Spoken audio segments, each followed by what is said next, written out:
Tere hommikust kõigile. Mina olen Andreas Väljas, olen minu omavalitsuse projekti andmehaldur ja tere tulemast kuulama siis minu omavalitsuse küsitluse veemajanduse, jäätmemajanduse ning keskkonna ja kliima küsimuste tutvustamise seminari. Enne kui Ats Aasmaa teeb küsimustest ülevaate, siis ma kiirelt tutvustan seda küsitluse ülesehitust. Jagan ekraani. Ja küsitlus siis on üles ehitatud Exceli baasil ja kasutame OneDrive keskkonda. OneDrive'is siis eelised on see, et saab mitmekesi korraga täita seda ja lisaks ka see, et saab ka nagu ei pea ühe korraga täitma, vaid saab nii-öelda jaotada seda, ehk siis kõik muudatused salvestavad automaatselt ja saab mitmele või kogu küsitluse täitmise perioodi jooksul siis küsimusi vastata. Siin esilehe vasakul pool on üldine info, soovitan läbi lugeda ja soovitan tutvuda ka selle infoga, mis me oleme pannud minu omavalitsuse lehele. See link on siin selle kasti all, kui siia peale vajutada, siis läheb minu omavalitsuse lehele. Seal on ka olulist infot küsitluse kohta olemas. Siin küsitluses navigeerimiseks on mitu varianti. Kuna on Exceliga tegemist, siis on see tavaline lehtede süsteem, et igal lehel on igal valdkonnal on siis oma leht, kus on oma küsimused välja toodud. Saab ka siin keskel sisukorra linkide kaudu liikuda või siis ka siin vasakul all on selline kõik lehed variant, saab mugavalt siis kerida ja vaadata. Kui me läheme juba konkreetse küsimustiku faili juurde näiteks või lehe juurde vaatame veemajandust, siis siin on näha, et vasakul pool on küsimus, keskel on siis vastuse sisestamise veerg ja paremal on siis eelmise korra vastus välja toodud. Et vastus saab sisestada ainult siia keskele, kuskil mujal muudatusi teha ei saa, lihtsalt selleks, et seda kogemata ei juhtuks. Saab ainult muuta seda ja selleks, et üldse küsimustikku täita, selleks tuleb kõigepealt see režiim ära muuta, siin on siis vaatamise asemel siin nupust valida redigeerimine. Ja siis juba saab ilusti hakata sisestama vastuseid küsimustele.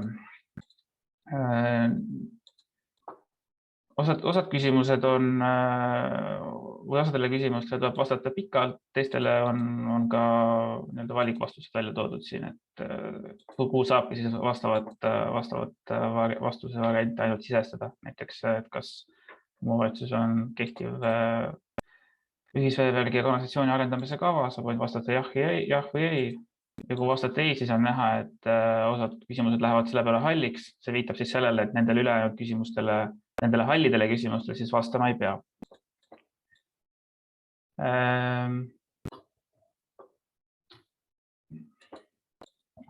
Kui vastus muutunud ei ole võrreldes eelmise korraga, siis kindlasti alati ikkagi see vastus siia keskele sisestada. Palun ärge kirjutage siia sama vastus, mis eelmine kord, vaid sisestage ikkagi see sama vastus või kopeerige see sama vastus siis uuesti. Et siin saab üsna lihtsasti selle vana vastuse lihtsalt kopeerida. Ja ongi korras, et saab ka lihtsalt Ctrl+C, Ctrl+V-ga seda teha. Ainuke asi, mida nüüd ei saa teha siin, et kuna need vanad vastused on lukus, siis ta ei luba siit nagu osa seda vastust siit valemi ribalt kopeerida. Et siis tuleb kopeerida kogu vastus.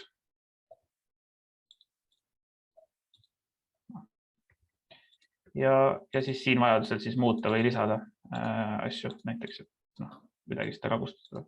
Vahel on ka see probleem, et ta ei taha lasta kleepida siia otse siia lahtrisse. See just näiteks linkidega oli see probleem, kui ma proovin korraks niimoodi. Ja ta vahel annab sellise errori, siis saab siia, kui valemi ribale see kopeerida, siis ta töötab ilusti. Ma ei oska öelda, millest see error täpselt tekib, aga miskipärast ta nii on, aga õnneks saab valemi ribale kleepides siis sellest mööda minna.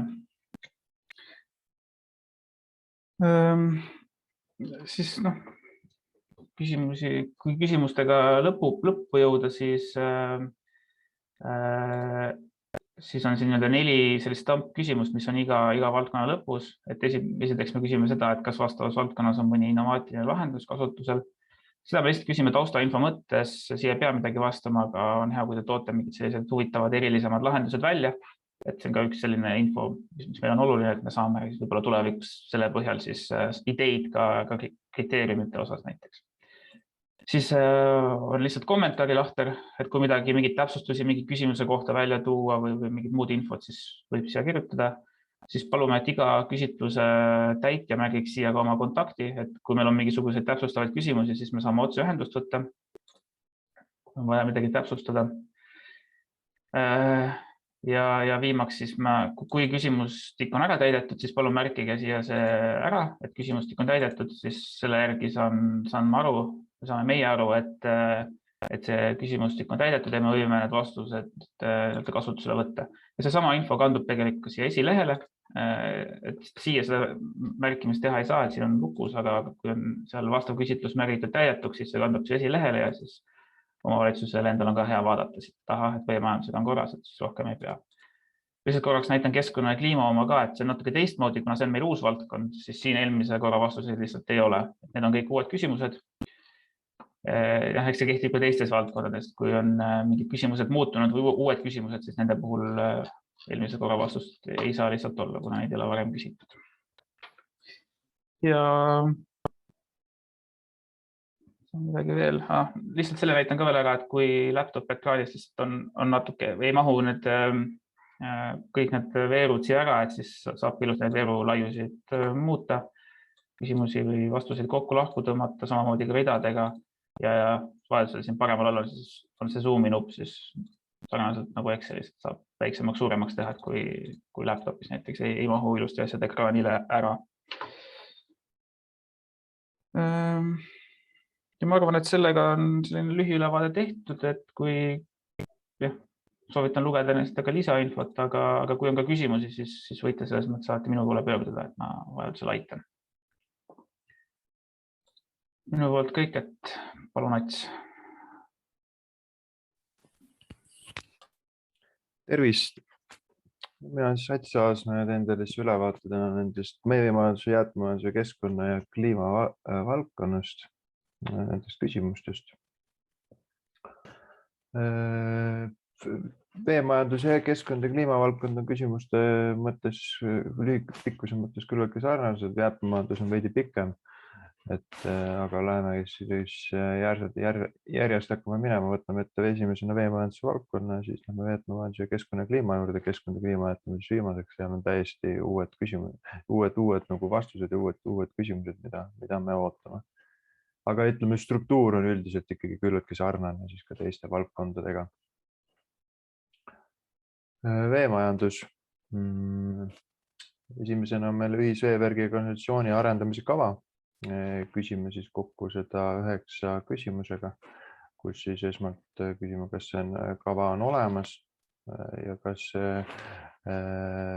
ja kui see kava on olemas, siis me ootame kindlasti vastused küsimuste 2-9. Ehk siis see tähendab seda, et me tahame saada selle kava pealkirja või veebilehe linki ja täpsemalt tahame teada, mida see kava siis sisaldab.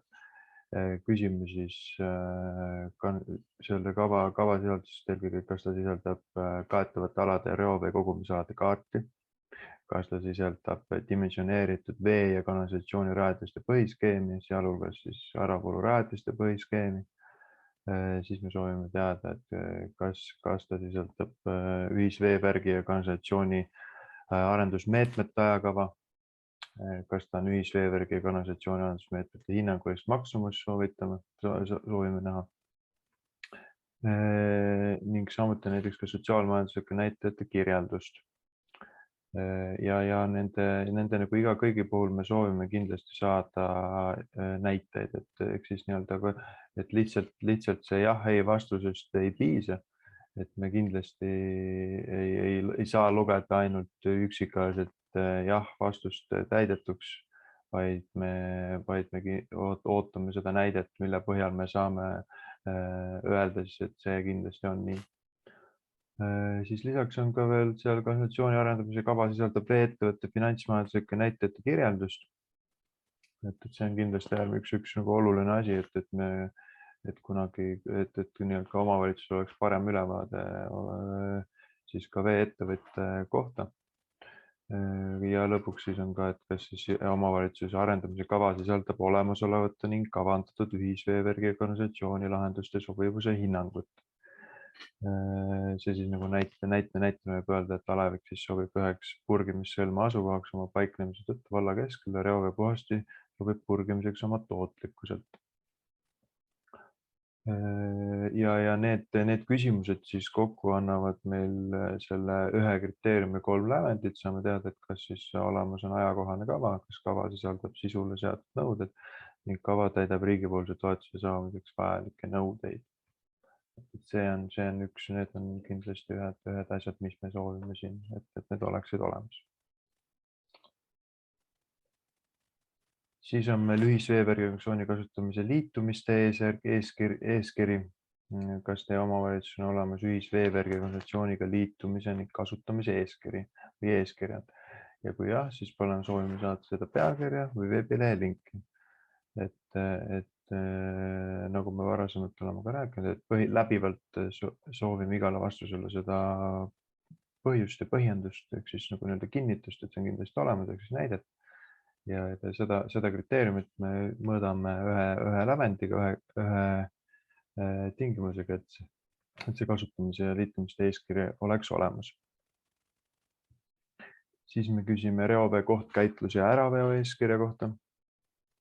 Ma lisaks veel täiendavalt ütlen, et kui teil endal on samaaegselt see küsimustik ees, siis need numbrid on seal täpselt samad, et saate nende praegu nähtavate küsimuste numbrite järgi orienteeruda enda vastustes või enda küsimustikus. Küsime siis reovee kohtkäitluse ja äravee eeskirja kohta. Kas teie omavalitsus on olemas reovee kohtkäitluse ja äravee eeskiri? Soovime saada siis sellele näidet või siis pealkirja ja veebilehe link täpsemalt. Ja kas siis teie omavalitsuse kohtkäitluse eeskiri sisaldab reovee kohtkäitlussüsteemide rajamise ja kasutusele võtmise nõudeid?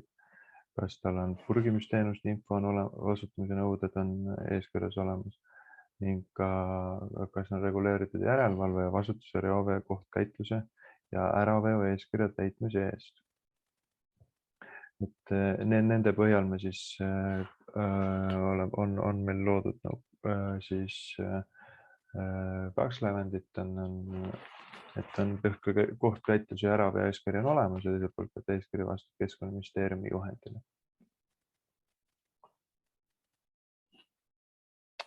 Siis me küsime ühisveevärgi kanalisatsiooniteenuse jätkusuutlikkust ühe küsimusega.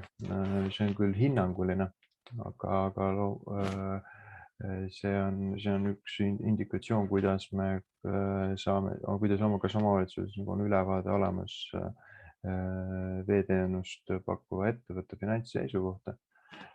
Tulevikus võib juhtuda, et see veidi muutub, see kriteerium, aga see ei pruugi, kuna tegelikult küll üpriski keeruliseks võib osutuda see,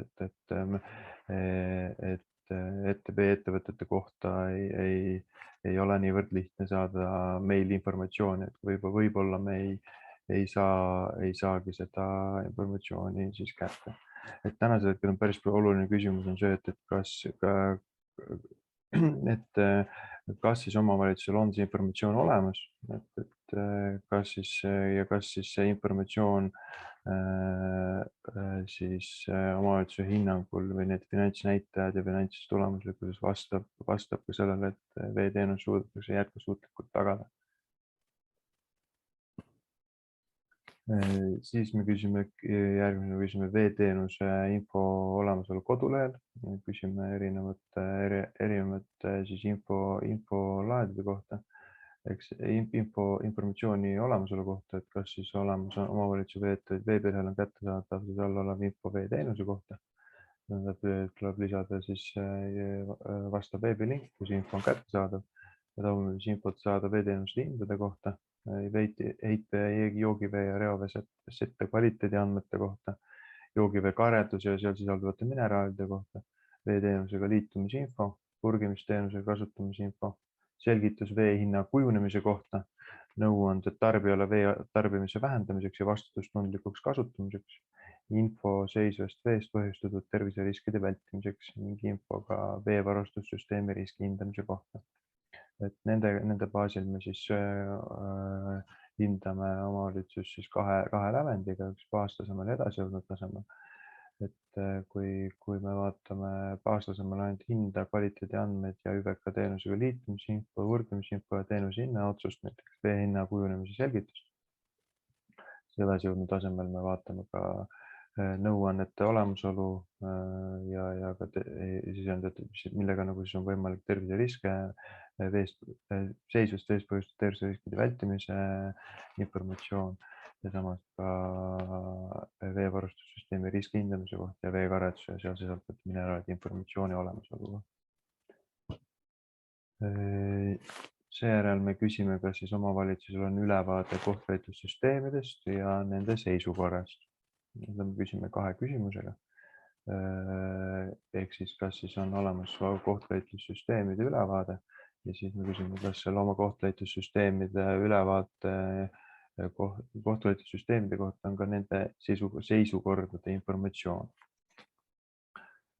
See on siis nii-öelda need 27 ja 28 on siis viimased sellised kriteeriumeid mõjutavad hinnangud ja siis viimaseks küsimuseks on siis see innovaatiline lahendus, mida omavalitsus, mida siis igaüks sooviks ära märkida. Kui need ei ole, siis kindlasti ei ole see ka kohustuslik. Aga kui te leiate, et teie omavalitsus on mingisugune selline lahendus, siis loomulikult on see soovituslik see välja tuua ja see informatsioon kindlasti aitab ka tulevikus paremini kogu valdkonna kriteeriumide loomisel ja ka vaadata ka, kuhu suunas äkki ka teised omavalitsused peaksid siis liikuma. See on siis veemajanduse küsimustiku viimased küsimused. Ma küsingi, et kas tekkisid mingisugused küsimused, mis me saaks veemajanduse küsimuste kohta vastata.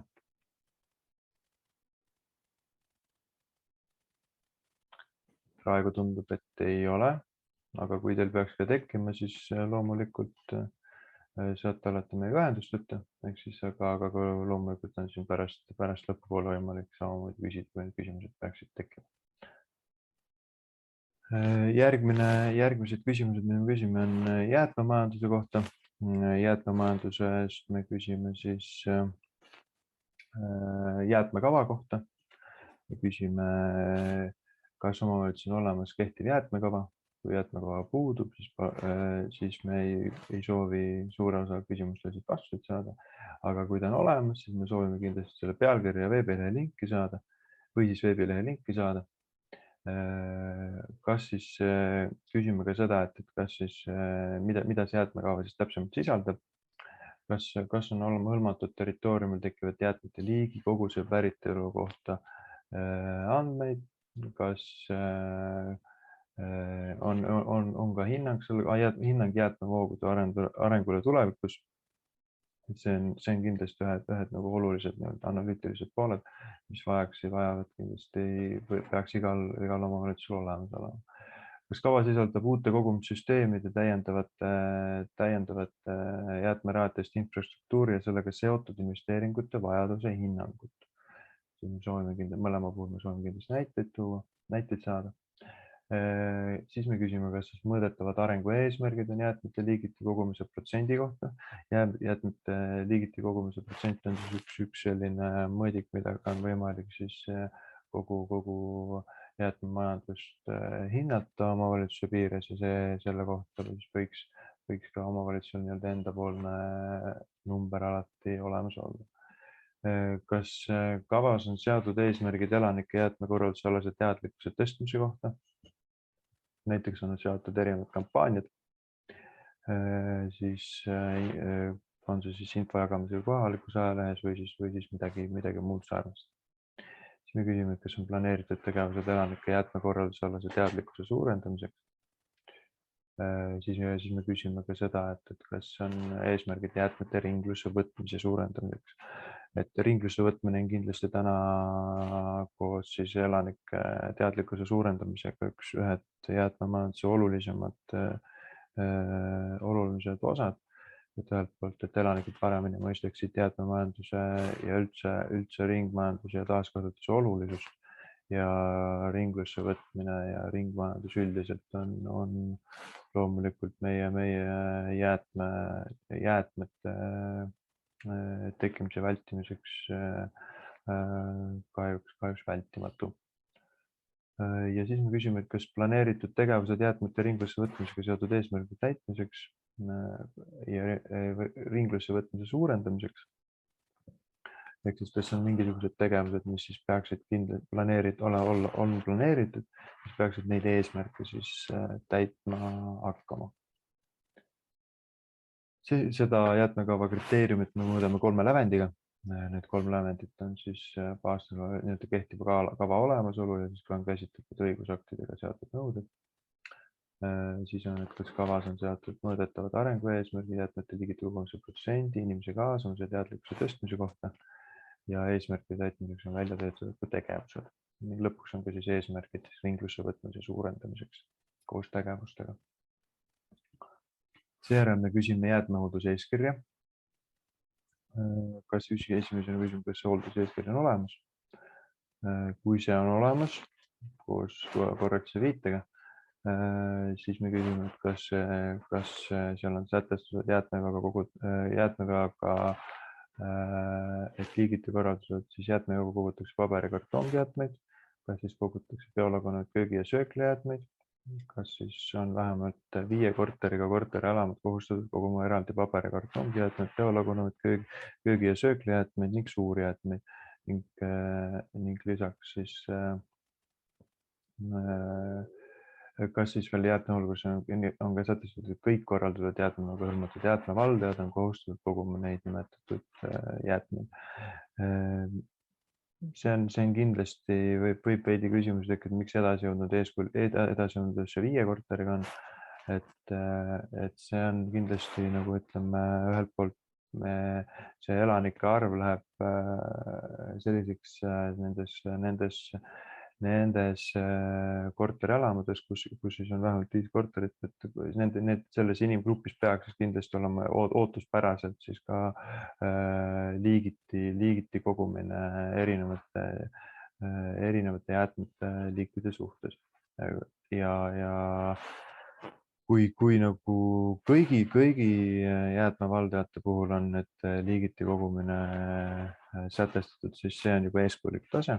Siis tänasel hetkel me näeme, et kui kõik on kohustatud seda tegema, siis see tähendab, et see on meil ikkagi kõrgema taseme lävend. Et ühel hetkel me kindlasti sooviksime, et see läheks muidugi oleks veel loogiline, et kõik koguvad liigiti, aga täna ikkagi päris nii ei ole paraku.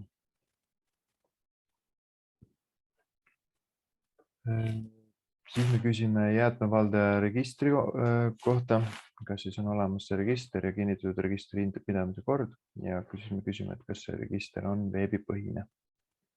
Me soovime siis seada, et kas siis omavalitsuse on üleval jäätmevaldajate informatsioon ja kas see on ka struktureeritud ja olemas siis veebipõhiselt. Meil oli üsna lühike kriteerium, üsna lihtsasti vastatavate küsimustega.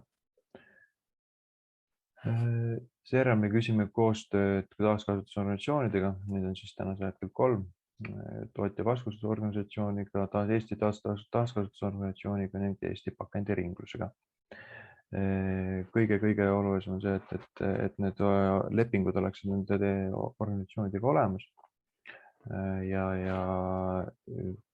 tegelikult ka, et need lepingud oleksid üpriski värsked. Et vähemalt viimase 5 aasta jooksul tehtud, et värskem leping siis näitab tegelikult seda, et kogu sellele jalgpallivaldkonnale on veidi rohkem rõhku pandud ja kogu sellele koostööle vast on rohkem rõhku pandud. Et mõned lepingud on kindlasti vanemad ja need oleks vanemad lepingud ei pruugi alati olla kõige värskemad ja värskemad kindlasti on ka loogilisem, loogiliselt näitama meil paremat taset. Pakendijäätmete liigiti kogumine on samuti üks küsimus, mida me küsime. Pakendijäätmete liigiti kogumise nõuded on seatud pakendiseaduses ja me küsime, et kas siis taaskasutusorganisatsiooniga on kokku lepitud nende kogumispunktide asukoht, kogumiskonteinerite miinimumvarv ja miinimummaht iga kogumiskoha kohta ning nende tühjendamise sagedus. Siis vastab sellele pakendiseaduse paragrahv 17. Seal on need kõik nõuded välja toodud. Lisaks me küsime siis, kas igas kogumispunktis on võimalik ära anda 3 liiki pakendeid. Siis me küsime, kas neid pakendeid võimalik eraldi ära anda. Ja me kindlasti soovime sealt näha neid siis neid näiteid siis tingimuste seadmises või viiteid dokumendile, kus need kindlasti oleksid siis olemas. Et need nõuded peaksid olema täidetud. Ja lõpuks me küsime siis, kas teie omavalitsuses toimub pakendite kohtkogumine. Ja kui jah, siis palun, siis me soovime siis loomulikult nende näidet nende tingimuste seadusest või siis selle viidet dokumendile.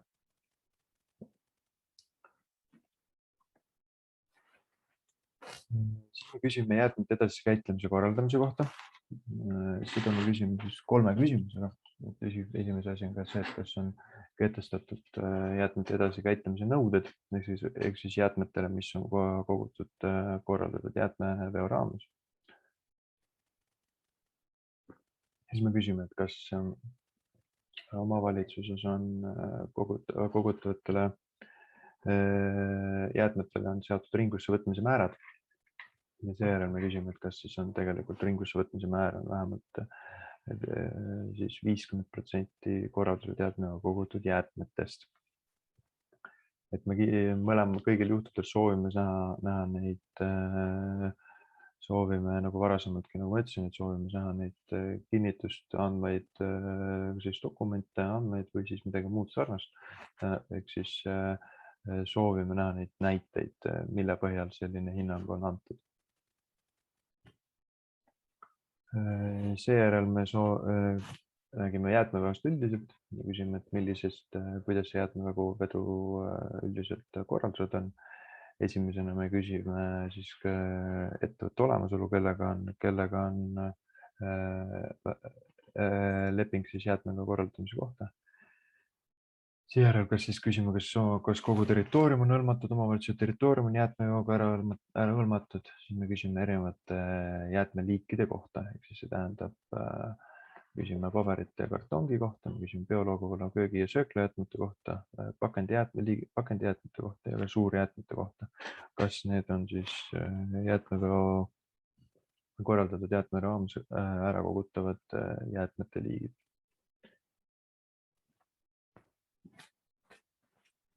Seejärel me küsime jäätmejaamade lahtioleku aegade kohta. Esmalt me soovime teada, et mitul päeval nädalas on kõige pikem lahtioleku jäätmejaam avatud, aga ennevalt siis kindlasti on siis mõistlik nagu hinnata, et vaadata ka küsimus nagu esimest osa, et kui need jäätmejaam on mitu, siis eelkõige vastake kõige pikem siis lahtioleku ja ajaga jäätmejaama põhjal ja kui need lahtiolek on muutunud, siis märkige keskmise lahtioleku aja kohta, et kui aasta jooksul on see muutunud. Et see keskmine lahtioleku aeg siis võiks näidata meile anda seda informatsiooni. Mitmel päeval nädalas on pikema lahtioleku jäätmejaam avatud, mitu tundi on see nädal avatud ja kui see jäätmejaam on lahti ka nädalavahetusel, siis palun täpsustage, mitu tundi on see avatud ühel päeval kõige pikem. Ehk siis need on need küsimused, mis on koostatud sellised, mis näitaksid, et meil on, et kui vaadata kuidas see nagu kriteerium on koostatud, et me ootame ikkagi jäätmejaam oleks vähemalt 3 päeval nädalas avatud, et kokku oleks vähemalt 24 tundi ja ühel puhkepäeval oleks veel vähemalt 8 tundi ja kui ta on 5 nädalapäeval seal ja ühel puhkepäeval kokku vähemalt 40 tundi, ja vähemalt 8 tundi siis ühel puhkepäeval, siis see on juba nii-öelda kõrgem tase, et nende küsimuste baasil me saame üsna lihtsasti hinnata siis nende jäätmejaamade lahtioleku aegade siis paindlikkust ja siis elanike võimalusi siis mugavalt jäätmejaamadesse viia. Siis me küsime jäätmete liigiti vastuvõtu kohta jäätmejaamad, et siis küsime, et kas siis jäätmejaamades võetakse vastu järgnevaid liike. Siin on nüüd liike on päris mitmeid, eks me küsime paberi, kartongi, plasti, metalli, klaasi, biolagunevate aia- ja haljastusjäätmete, köögi- ja sööklajäätmete, mitte lagunevate aia- ja haljastusjäätmete, pakendite, puidu, tekstiili, suurjäätmete, probleemtoodete ning ohtliku jäätmete kohta ja lõpuks ka ehitus- ja lammutusjäätmete kohta. Et ehitus- ja lammutusjäätmed on need, mis siis annavad seal edasijõudnud taseme hinnangu, eelnevad on kõik annab siis, kui neid eelnevaid on kõiki vaja, et saada baastaseme lävend täidetuks. Ja kui vaadata, mida me eeskujulikul tasemel soovime, et ootame, et oleks siis omavalitsus taganud korduskasutuse süsteemi, mille kohta on ka siis toodud siia see küsimus on toodud ka siis, mida see täpsemalt siis tähendab. Et kui ei ole siis jäätmeteks muutunud erinevaid tooteid ja tootekomponente, siis kuidas siis oleks võimalik neid uuesti korduskasutusele saata, et kas siis on olemas selleks eraldi süsteem, et mida või kuidas peaks neid hindama ja kuidas peaks jäätmeteket siis selle läbi ka vähendama. Ühelt poolt ongi näide toodud selle kohta, et mööbli või riiete viimine siis taaskasutuspoodidesse, mis on üks võib-olla kõige lihtsam näide. Siis me küsime jäätmekorralduse info olemasolu kodulehel, kas siis omavalitsuse veebilehel on kättesaadav jäätmeteenuste hinnakiri. Siis me küsime, et kas siis omavalitsuse veebilehel on andmed jäätmejaamade olemasolu, asukohtade ja lahtioleku aegade kohta. Ja siis me küsime ka seda, et kas on teavet jäätmeteket vältivate ja vähendavate tegevuste kohta. Ehk siis mainitud korduskasutus on kindlasti oluline ja tööriistade ja laenutus, ebaväärliku ostude vältimine, pakendamata toodete eristamine, materjalide ringlusse võtta. Kui on, siis me soovime kindlasti viiteid saada. Et iga vastuse kohta, nagu ma veel kord rõhutan, soovime saada korrektseid ja õigeid viiteid. Seda me hindame siis kriteeriumid selle info olemasolu mõõdame 2 lävendiga. Ühelt poolt on see kodulehel leitav hinnainfo ja asukohad, kuhu saab liigiti kogutud jäätme üle anda ning teiselt poolt ka informatsioon jäätmeteket vältivate tegevuste kohta.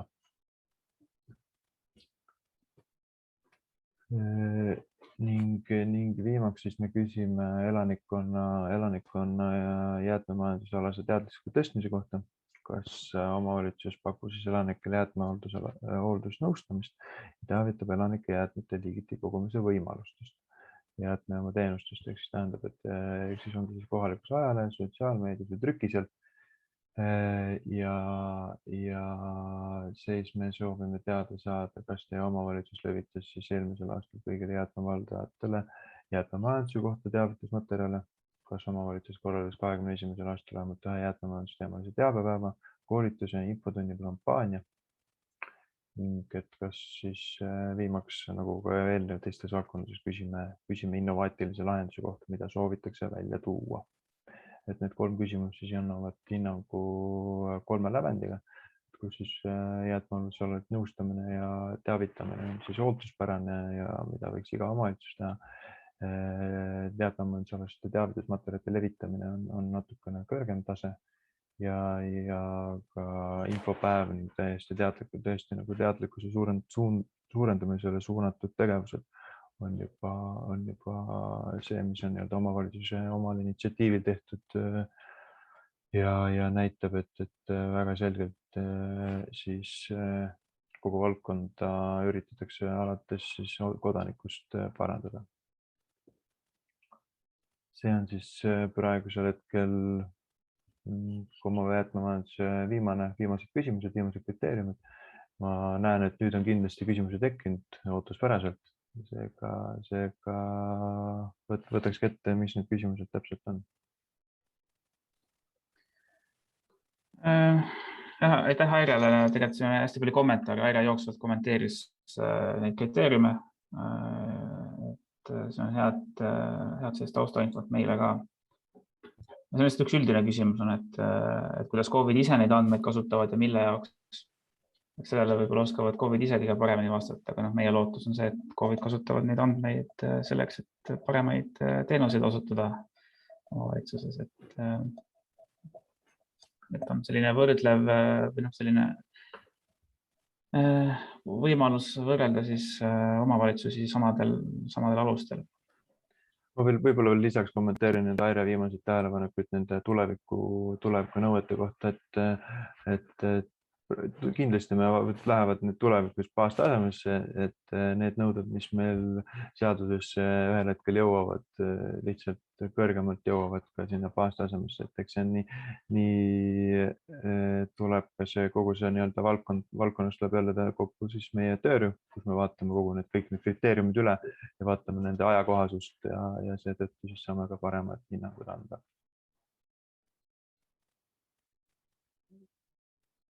Aire, kas sa soovid veel kommenteerida? Aga palun. Ja tervist. Tahtsin lihtsalt kommenteerida enda märkusi siin, et esimene märkus oli seotud sellega, et ma arvan, et see on väga oluline tööriist, mida me siin ühiselt arutame ja sellel põhjusel olekski hästi hea kuulda otse COVID-elt, et kuidas nemad kasutavad seda, mitte ainult riik, vaid siis COVID ise seda tööriista enda tegevuse hindamiseks ja kas see on hetkel olnud nagu lihtne või mitte, kas ta on olnud sellise funktsionaalsusega. See oleks esimene küsimus. Teine märkus on tõesti seotud sellega, et jäätmetega seoses väga palju nendest küsimustest on juba sellised, mis peavad tulenevalt direktiivist ja direktiividest olema lahendatud. Näiteks meil on nüüdseks kokku lepitud ühtne liigiti kogumise värviskaala, mida tuleksid kõik COVID peaksid rakendama. Meie eeldus on see, et kõik COVID juba kirjutavad sisse enda hangetesse selle, et toimub kohtkogumine majade juurest. Me eeldame seda, et COVID on teadlikud, et aastast 2024, 1. jaanuar peab kohustuslikus korras liigiti koguma biojäätmeid, aastast 2025 tekstiilijäätmeid ja tegelikult pakendijäätmete kohtkogumine on prioriteet. Ja me eeldame ka seda, et kogu see liigiti kogumise info on prioriteet kommunikatsiooni kontekstis. Kõik need asjad, mis on hetkel baastasemel või isegi eesrindlikul tasemel, nad liiguvad sinna nagu nulltasemele, et ma tahaksin lihtsalt seda üle rõhutada, et see oleks väga selge, sest et me oleme aastas 2022 ja meil on nende muudatuste tegemiseks aega 1 aasta tegelikult.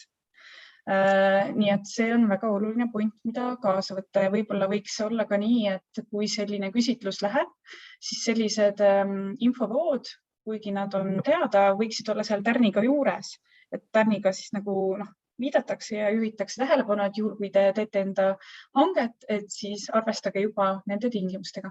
Ja juhul, kui see on vajalik, siis me saame Keskkonnaministeeriumi poole pealt ka juurde anda seda infot, et mis need uued tingimused on, kui see ei ole piisavalt täpselt välja toodud.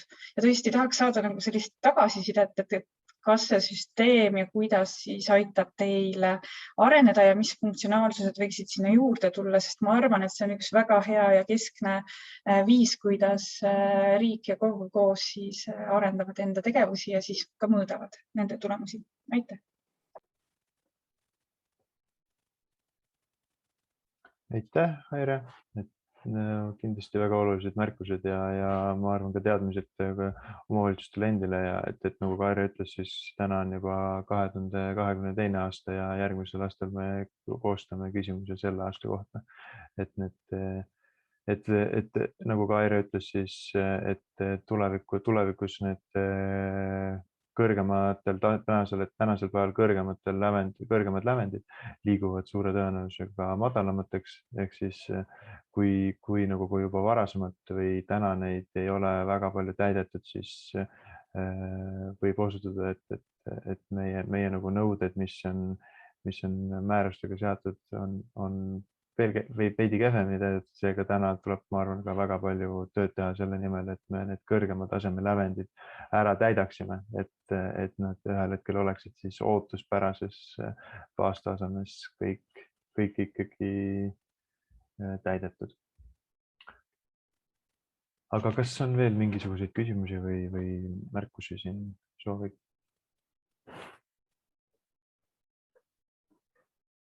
Kui mitte, siis lähme keskkonna ja kliimavaldkonna juurde, kus me küsime siis samuti erinevaid arengudokumentide olemasolu ja muusaalase kohta, et mis on üldiselt ka struktureeritud samamoodi nagu teised valdkonnad.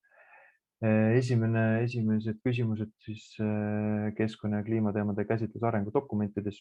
Küsimus on, kas siis teie omavalitsuse arengukavas on käsitletud keskkonnahoidu, kliimamuutuste leevendamist, kliimamuutustega kohanemist või siis ringmajanduse arendamist. Ehk siis ühelt poolt on siis rohevõrgustike arendamine, helirikkuse säilitamine ja jäätmete ringlusse võtmise suurendamine. Ja mis on oluline, et need võivad olla siis kajastatud üldises arengudokumendis või siis eraldiseisvas valdkondlikus arengudokumentides. Ning nagu teiste arengu valdkondadega puhul ka siin me soovime siis saada kas siis selle arengukava pealkirja või veebilehe linki.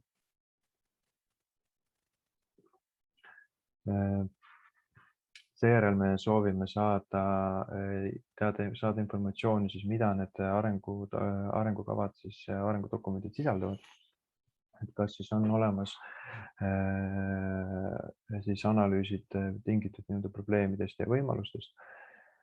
Ja kui see nüüd on olemas, siis me soovime näha nende kohta näidet. Ehk siis näitame näiteks luua, et elaneil ligipääs näiteks rohealadel on halb ja siis kliimamuutused mõjutavad omavalitsuste elukeskkonda negatiivselt.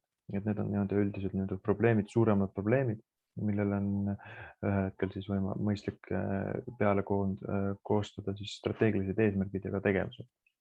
Ja nende kohta me ka küsime, et kas siis arengukavas seatud tegevusvaldkonna strateegilised eesmärgid on seatud ning millist mõju või muutust taotletakse arengukava perioodi lõpuks. Ehk siis see tähendab, et loobuda näiteks mittetaastuvate energiaallikate kasutamisest omavalitsuse elektritarbimisest või siis ka näiteks 15 minuti linna põhimõtte saavutamine.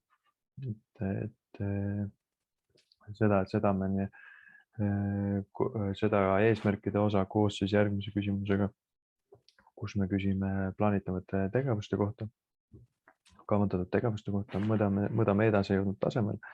Ehk siis selles natuke kõrgema tasemega baastase, et kui arengudokumendis kajastus on ootuspärane ja seda peaks ka igal omavalitsusel olemas olema, siis eesmärkide tegevuste olemasolu on juba natukene siis panus edasi.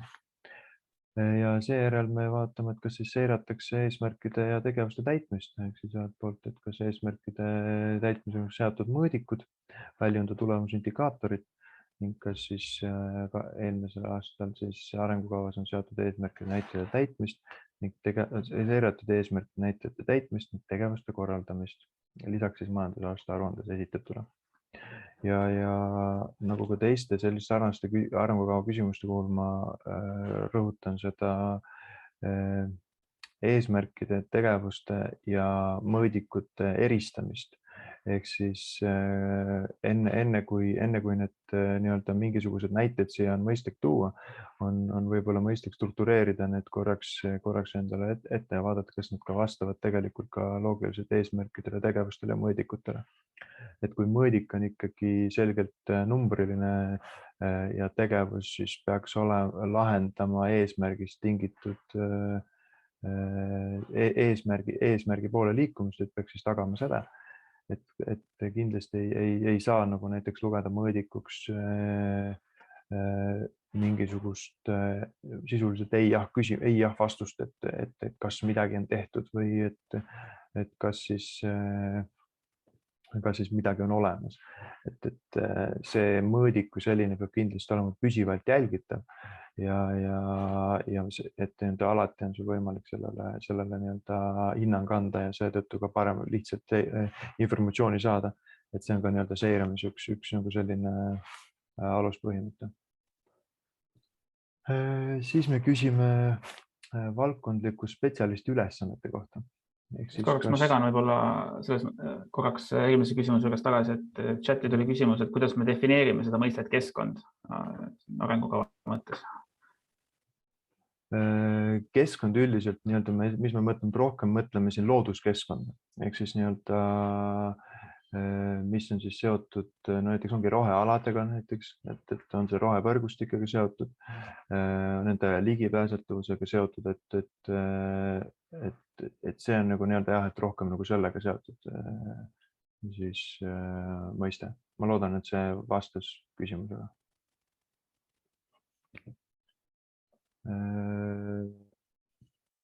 Valdkondliku spetsialisti ülesanded.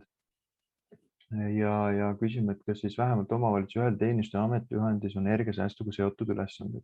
Kui jah, siis palume need anda kas ametijuhendis olevad ülesanded või siis veebilehe lingi. Et ametijuhendis siis kindlasti peaks olema kuidagi defineeritud, on siis kas siis energiasäästuga, kas siis näiteks kliimamuutuse leevendamisega või ringmajandusega seotud ülesanded või siis elurikkuse kaitse või säilitamisega seotud ülesanded.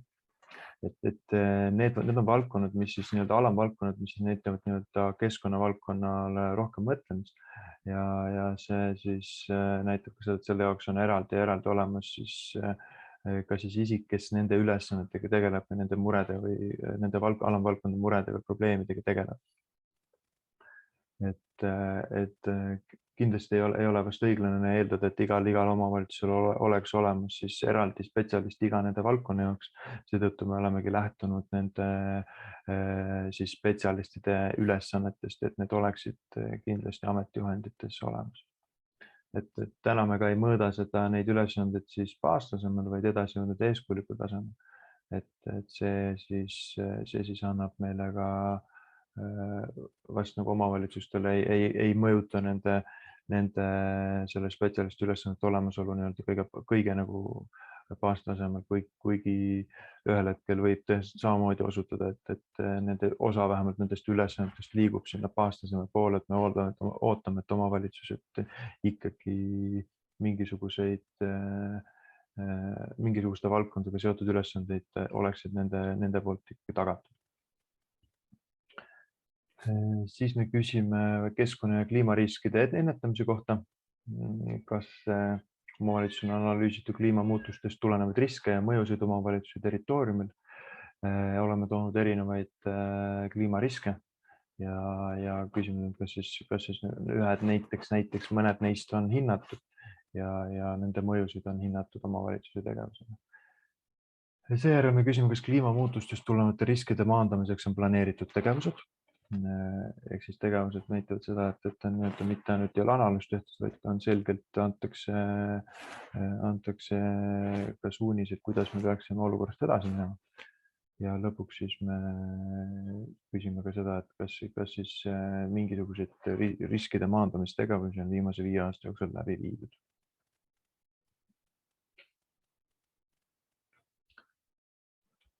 Siis me küsime omavalitsuse valdkonnaalased toetused elanikele ja vabaühendustele, ettevõtetele ja küsime, et kas siis energia- ja keskkonnasäästu projektidele on jagatud siis toetuseid. All olevad kriteeriumi lävendid ei ole küll praegu korrektsed, et kriteeriumi lävendid peaksid olema meil ikkagi, et toetatakse energia- ja keskkonnasäästu projekte, ehk siis tegelikult peaks meil olema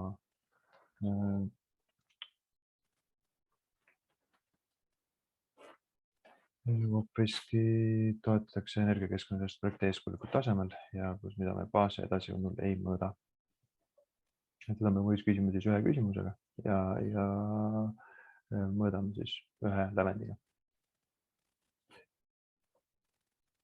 Siis me küsime keskkonnahoidlike hangete kohta. Kas teie omavalitsus on määratletud tooted ja teenused, mida hangitakse keskkonnahoidlikena? Ning me küsime, kas teie omavalitsus on seatud keskkonnahoidlike hangetele mõõdetavad eesmärgid. Et see on siis praegusel hetkel siis keskkonnahoidlike hangete kohta käivad kriteeriumid. ja see siis näitab meil seda, et kas siis omavalitsused on rohkem mõelnud keskkonnahoidlike hangete läbiviimisele ja millises valdkondades ja kuidas neid läbi viivad. Ja kindlasti, kui need vastused peaksid siin olema jah, siis me soovime saada näiteid ja ka mida põhjal need hinnangud on antud. Et kui tootete teenuste kohta on ka seaduses välja toodud, millised tooted teenused on ja see on ka eraldi nimekiri. Et küsimus siis on ka selles, et kas siis on omavalitsusel on eraldi veel lisaks määratud mingisugused tooted ja teenused. Et see peaks kindlasti olema omavalitsusel ootuspärane, et on sisemiselt läbi mõeldud, millised tooted ja teenused peaksid keskkonnahoidlikuna olema hangitud. Ja lõpuks siis ongi, me küsime täpselt hangete eesmärkide kohta ja siis küsime selle eesmärkide kohta näidet. Seejärel me küsime taastuvenergiaalade planeerimist. Kas teie omavalitsuse üld- või eriplaneeringus kavandamisel käsitletakse või käsitleti taastuvenergiaalasid? Ja kas siis teie omavalitsuse üld- või eriplaneeringus on käsitletud taastuvenergiaalasid? Ehk siis nii-öelda praegusel hetkel, kui nad on käsitletud olnud, siis me saame kohe edasi tasemel anda siis selle hinnangu ja teiselt poolt, kui need on planeerimisel ja kavandamisel olnud käsitletud, siis on see nii-öelda baastasemel olnud siis oleks see baastasemel täidetud kriteerium. Siis me küsime rohevõrgustike planeerimise kohta. Kas siis omavalitsuse üldplaneeringus on käsitletud rohevõrgustikku? Siis me küsime, kas siis rohevõrgustike planeerimisel on arvestatud erinevate valdkondlike analüüside ja uuringutega. Ja seejärel me küsime rohevõrgustike üldplaneeringu, teemaplaneeringu olemusele kohta. Et need 3 küsimust annaksid siis meil informatsiooni, kuidas siis rohevõrgustik on üldplaneeringus käsitletud ja kuidas seda on käsitletud. Et võib-olla kõige rohkem siis tekitab küsimusteks siis nendes, et kuidas siis valdkondlike analüüside ja uuringutega on. Siin me soovime neid täpselt see valdkondliku analüüsi siis pealkiri, ehk siis seda näidet, olgu see siis nii-öelda viide siis veebilehel või siis ka näiteks pealkiri selle uuringu kohta, mis on olemas. Ja ka siis samamoodi siis nende teemaplaneeringu kohta. Et viide dokumendile, kust oleks võimalik seda teemaplaneeringut siis leida. Siis me küsime informatsiooni kättesaadavuse kohta, millist informatsiooni on võimalik kätte saada. Siin me küsime vaid siis omavalitsuse keskkonnaeesmärkide, info keskkonnamõjude hindamise kohta, rohealade, looduskaitse ja keskkonnaseire informatsiooni kohta. Siis tegelikult on siin kriteeriumis me hindame ka jäätmete ja planeeringute informatsiooni, aga selle me saame teistest valdkondade küsimustest kätte. Et see ei pea tingimata olema siis ühel lehel, aga need on asjad, mis lähevad siis on seotud siis keskkonnavaldkonnaga. Ja seetõttu me ka siin selle keskkonnavaldkonna kriteeriumi juures selle teabe kättesaadavuse osas siis arvestame. Ning viimaks me küsime keskkonnateadlikkuse suurendamise kohta. Kas olete elanikele jaganud keskkonna- ja kliimaalaseid teavitusmaterjale, olgu siis sotsiaalmeedias, tükistel või mingisugusel muul kujul, infokiri või ajaleht. Ja siis palume seda näidet, et kui siis 2021. aastal toimus mingisugune üks selline tegevus, siis soovime kindlasti näidet saada. Ja kas siis 2021. aastal toimus ka eraldi keskkonna ja kliima energiasäästu elurikkuse või ringmajandusalane teabepäev, koolituse infotund või muu kampaania. Siis selle kohta soovime samamoodi vastust saada ja soovime selle kohta samamoodi ka näidet saada. Et need 2 küsimust annavad siis hinnangu meil edasi jõudnud eeskujuliku taseme peale, ehk siis see ei ole täiesti ootuspärane, et me ei saa igal omavalitsusel seada seda nõudeks, et nad kindlasti peaksid neid praegusel hetkel tegema. Küll küll aga oleks oodatud see omavalitsuselt, kes siis vaatab veidi võib-olla kaugemale, vaatab veidi võib-olla ka alustabki sellest, et elanikud jõuaksid paremini, oleksid informeeritud ja ka teadlikkus nendel parandatud. Viimase küsimusena ka seal ongi, kui omavalitsusel on keskkonna või kliimavaldkonnas kasutusel mingisugune innovaatiline lahendus, mida soovitakse ära märkida, siis palun kirjutage see siia rahtrisse. Et soovime jällegi, kas teil valdkonnas on mingisugust huvitavat innovaatilist lahendust kasutusel.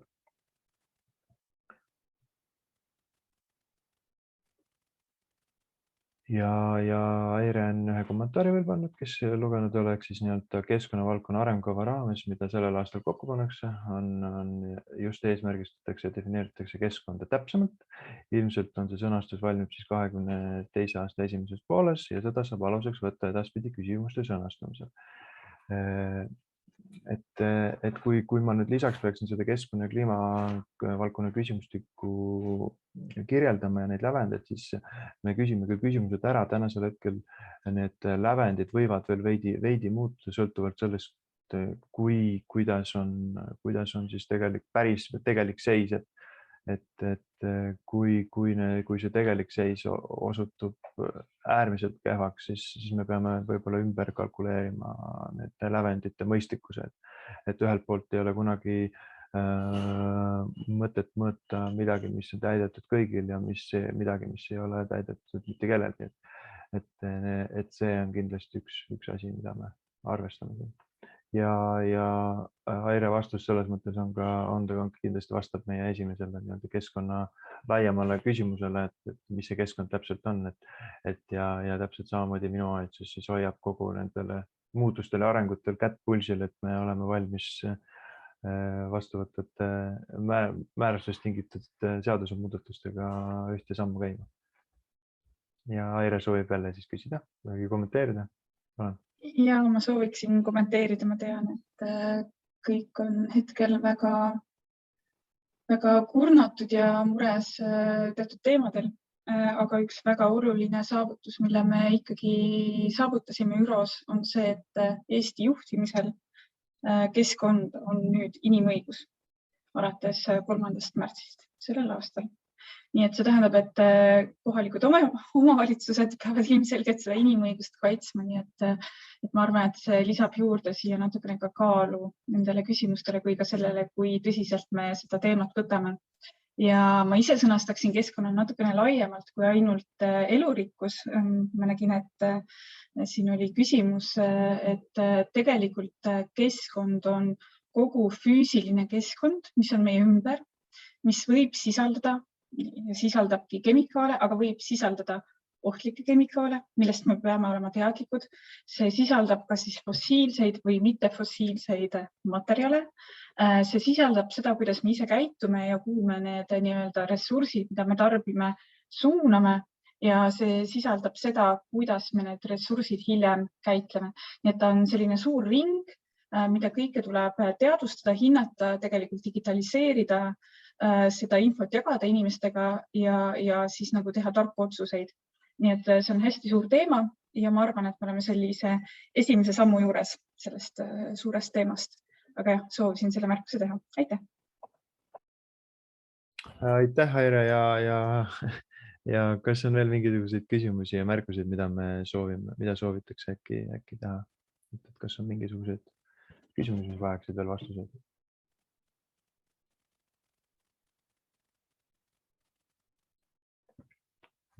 Kui ei ole, siis ekraanil peaksite nägema 3 nime, meie projektijuht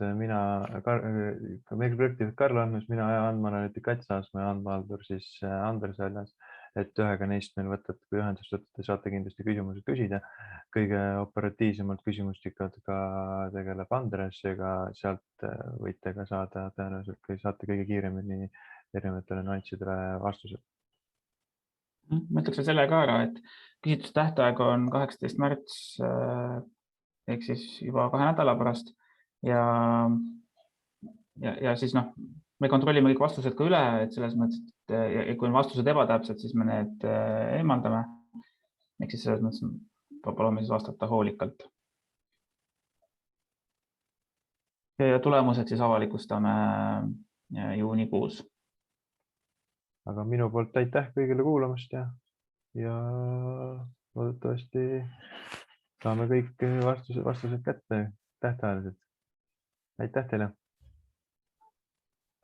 Nägemist!